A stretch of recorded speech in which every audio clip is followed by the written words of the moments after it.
박사님은 셜록 홈즈를 잘 모르시는데 같이 살게 되면 그가 별로 마음에 들지 않으실 겁니다. 왜? 그 사람한테 뭐 안 좋은 점이라도 있나? 아, 그 친구한테 무슨 나쁜 점이 있다는 것은 아닙니다. 하지만 생각하는 게 약간 괴상하고 과하게 광신자입니다. 사람 됨은 점잖은 걸로 알고 있습니다. 의대 학생인가 보지? 나는 넌지시 물었다. 아니요.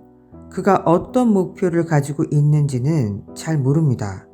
셜록 홈즈는 해부학의 조예가 깊고 또 화학자로서는 1급입니다. 하지만 제가 아는 한 체계적인 의학 공부를 한 적은 없습니다. 공부하는 분야가 산만하지만 희한한 지식을 머리에 잔뜩 담아두고 있어서 교수들까지 놀랄 정도입니다. 그의 목표가 뭔지 물어본 적 없나? 나는 물었다. 예, 그 친구한테 말을 시키는 것이 쉬운 일이 아니라서요. 하긴 무슨 생각에 사로잡혀 있을 때는 굉장히 수다스러워지기도 한답니다. 그 사람을 한번 만나보고 싶군. 시간이 흘러가면서 셜록 홈즈라는 인물과 그의 삶의 목표에 대한 궁금증은 점점 더해졌다. 그의 사람됨과 외모는 아무 생각 없이 쳐다보는 사람에게조차 관심을 끄는 데가 있었다. 그는 원래 키가 1m 80cm가 넘었는데 너무나 깡말라서 훨씬 더 커 보였다. 눈은 내가 앞서 언급했던 그런 무기력 상태에 있을 때를 제외하면 찌르는 듯이 날카로웠다. 살집이 없는 매부리 코는 전체적으로 기민하고 단호한 인상을 주었다. 그리고 각지고 돌출한 턱은 결단력 있는 사람이라는 느낌을 주었다. 그의 두 손은 언제 봐도 잉크가 튀고 화학약품으로 얼룩져 있었지만 뛰어난 촉각을 간직하고 있었다. 그래서 섬세한 악기 바이올린을 교묘한 솜씨로 다루곤 했다.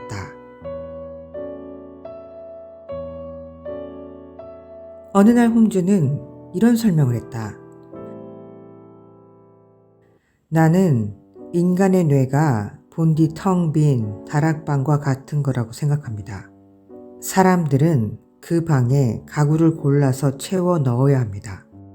온갖 잡동사니를 닥치는 대로 쓸어 넣는 사람은 바보입니다. 왜냐하면 그렇게 하다가는 쓸모 있는 지식은 밀려 나오거나 다른 것들과 뒤죽박죽돼서 필요할 때 꺼내 쓰지 못하게 됩니다. 그래서 뛰어난 장인들은 다락방에 넣어둘 것을 고를 때 극히 조심스럽지요.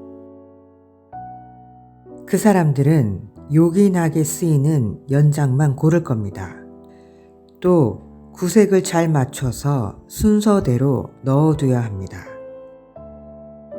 그 조그만 방이 벽이 무한정 늘어나서 무엇이든 다 넣을 수 있다고 생각하는 건 당신의 오산입니다. 그러면 어떤 지식을 더할 때마다 전에 알았던 것을 잊어버리는 시기가 오게 됩니다. 따라서 무엇보다 중요한 것은 아무짝에도 쓸모없는 사실이 유용한 지식을 밀어내지 않도록 주의하는 것입니다.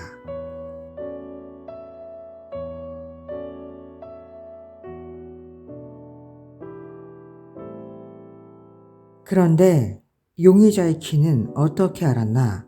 내가 물었다. 아, 사람의 키는 대개 보폭으로 계산해 낼 수 있습니다.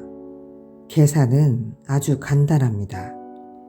하지만 숫자를 시시콜콜하게 나열해서 박사를 지루하게 만들 생각은 전혀 없습니다.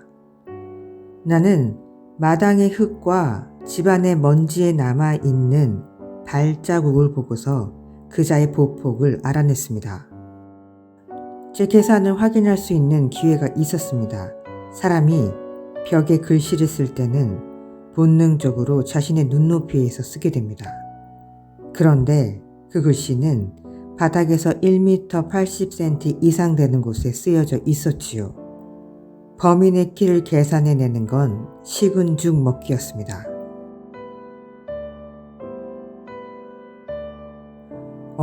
그래. 그러면 나이는 어떻게 알았나? 나는 물었다. 1m 30cm를 쉽게 건널 수 있는 남자가 힘없는 노인일 리 없습니다. 정원에 있던 물 웅덩이의 폭이 그 정도였는데 그자는 분명히 웅덩이를 건너갔지요. 에나멜 구두는 돌아갔지만 각진 구두코는 건너뛴 겁니다. 그것은 틀림없는 사실입니다. 저는 잡지에 실린 그 논문에서 말한 관찰과 추리의 원칙을 일상생활에 적용합니다. 그 밖에 더 궁금한 것이 있으십니까?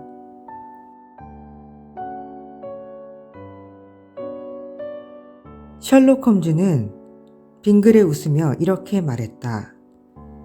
이미 설명드린 적이 있지만 특이한 요소는 사건을 어렵게 만드는 것이 아니라 오히려 사건 해결에 길잡이 역할을 해줍니다. 이런 문제를 해결하는 데 가장 중요한 것은 거꾸로 추리해 나갈 수 있는 능력입니다. 이것은 대단히 유용하지만 사람들이 잘 연마하지 않는 능력입니다.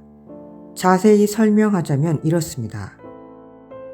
보통 사람들은 많은 사실을 알려주면 사람들은 결과를 예측해낼 수 있습니다. 즉, 많은 사실을 머릿속에 입력하면 그걸 가지고 어떤 결과가 나오리라는 것을 예측할 수 있다는 것이죠. 하지만 어떠한 결과를 말해 주었을 때 그러한 결과에 이르게 된 전 단계를 마음속으로 더듬어낼 수 있는 사람은 드뭅니다. 이러한 능력이 바로 제가 말하는 역추리 또는 분석적 사고라고 합니다.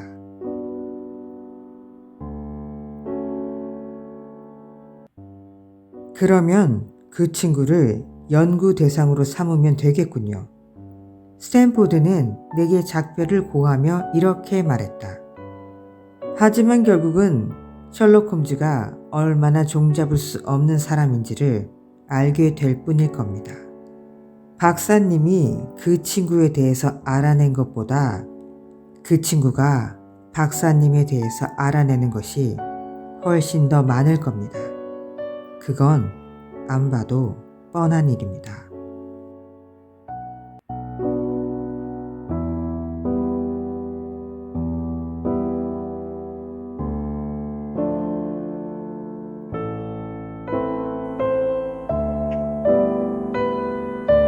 Thank you so much for watching.